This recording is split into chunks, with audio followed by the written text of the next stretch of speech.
చూస్తే ఇవాళ రెండో రోజు టీడీపీ మహానాడు జరగనుంది. ఇక తెలుగుదేశం పార్టీ ఎన్నికల కోసం పనిచేయదు, భవిష్యత్ తరాల కోసం వారికి బంగారు భవిత అందించడానికి పనిచేస్తుందని టీడీపీ అధినేత సీఎం చంద్రబాబు స్పష్టం చేశారు. ప్రస్తుతం యువతకు కావాల్సింది ఉద్యోగాలు, ఉపాధి అవకాశాలే గాని గొడ్డలి పోట్లు కాదన్నారు. పేదలకు కావాల్సింది సంక్షేమం, గొడ్డలి వేట్లు కాదని, రక్తాభిషేకాలు చేసేవారు స్వర్ణాంధ్ర చరిత్రను లెక్కించలేరు. అందుకే గొడ్డల పార్టీ నెవర్ అగైన్ అని ప్రజలకు పిలుపునిచ్చారు. వేట కొడవళ్ల నుంచి గొడ్డల పార్టీగా మారడం వారి విధానమైతే, ఐటీ నుంచి క్వాంటం దిశగా ఎదగడం మన విధానమని, రెండూ ఒకటి కాదు అని స్పష్టం చేశారు.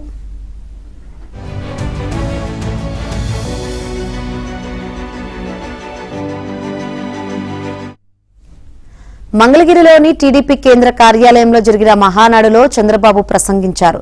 టీడీపీ తొలి నుంచి మహిళల సాధికారత కోసం, యువత భవిత కోసమే పనిచేస్తూ వస్తుందన్నారు.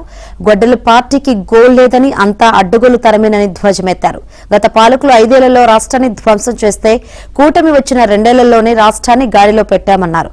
అభివృద్ధి చేసి సంపద సృష్టించలేని వారికి సంక్షేమం గురించి మాట్లాడే అర్హత లేదన్నారు. వైసీపీకి రాజధానిపై ఓ విజన్ అంటూ లేదన్న చంద్రబాబు, ఆ పార్టీకి విషం కక్కడమే తెలుసునన్నారు. అధికారంలో ఉన్నప్పుడు 3 రాజధానులు అన్నారని, ఇప్పుడు మావిగన్ అంటున్నారని, వాళ్లకు ఎలాంటి గోల్ లేదని విమర్శించారు సీఎం చంద్రబాబు.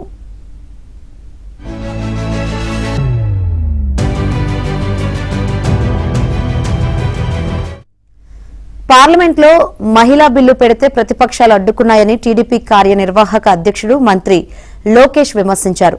మన స్త్రీ శక్తికి మరింత బలం ఇవ్వాలని చూస్తే దానికి ప్రతిపక్షాలు అడ్డుపడ్డాయని ఆగ్రహం వ్యక్తం చేశారు. పార్లమెంట్లో బిల్లు పాస్ అయినా కాకపోయినా మహిళా రిజర్వేషన్లు అమలు చేయాలన్నారు. 2029 సార్వత్రిక ఎన్నికల్లో 33% సీట్లు మహిళలకు ఇవ్వాలని ఈ పవిత్ర మహానాడు వేదిక నుంచి ఈ ప్రతిపాదన చేస్తున్నా అని లోకేష్ ప్రకటించారు. ఈ చారిత్రాత్మక తీర్మానంతో మహానాడు వేదిక చప్పట్లతో మార్మోగింది.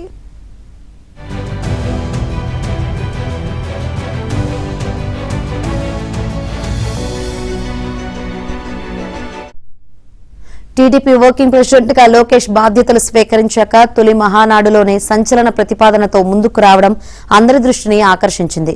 పార్లమెంట్లో మహిళా రిజర్వేషన్ బిల్లు ఆమోదంతో సంబంధం లేకుండా వచ్చే ఎన్నికల్లో పార్టీ పరంగా మహిళలకు 33% కోట ఇవ్వాలన్న ఆయన ప్రతిపాదనను స్త్రీశక్తి థీమ్తో మహానాడు నిర్వహించాలన్న పార్టీ నిర్ణయానికి సార్థకత చేకూర్చేలా ఉందని టీడీపీ మహిళా నేతలు తబ్బిబ్బవుతున్నారు.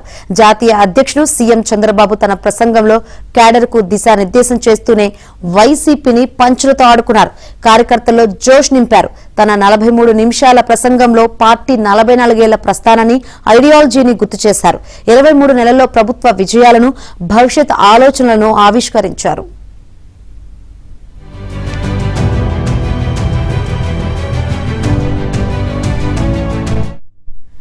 గొడ్డల పార్టీ విధానాలను ప్రశ్నిస్తూ ప్రాసతో, పంచులతో ఆలోచింపచేసేలా చంద్రబాబు ప్రసంగం సాగింది. టీడీపీ కార్యకర్తలు ఎంత క్రమశిక్షణ మెలగాలో దిశానిర్దేశం చేశారు. కార్యకర్తలు రికార్డు సంఖ్యలో హాజరయ్యారు. 1875 క్లస్టర్లలో 7.28 లక్షల మంది పాల్గొన్నారు.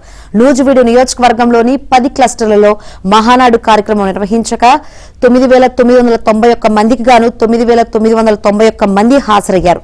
స్త్రీశక్తి, కార్యకర్త అధినేత, యువగలం, పేదల సేవలో అనే అంశాలపై మహానాడు మొదటి రోజు 4 తీర్మానాలు ఆమోదించగా మొత్తం 48 మంది మాట్లాడారు. విరాళాలు వెల్లువెత్తాయి. మొత్తం 11,70,00,000 వచ్చాయి. ఇంకోవైపు హైబ్రిడ్ విధానంలో నిర్వహించుకుంటున్న మహానాడుకు మొదటి రోజు 7 లక్షల మందికి పైగా వర్చువల్ గా హాజరు కావడం ఓ చరిత్ర అని టీడీపీ అధినేత చంద్రబాబు నేతలతో టెలికాన్ఫరెన్స్ లో అన్నారు.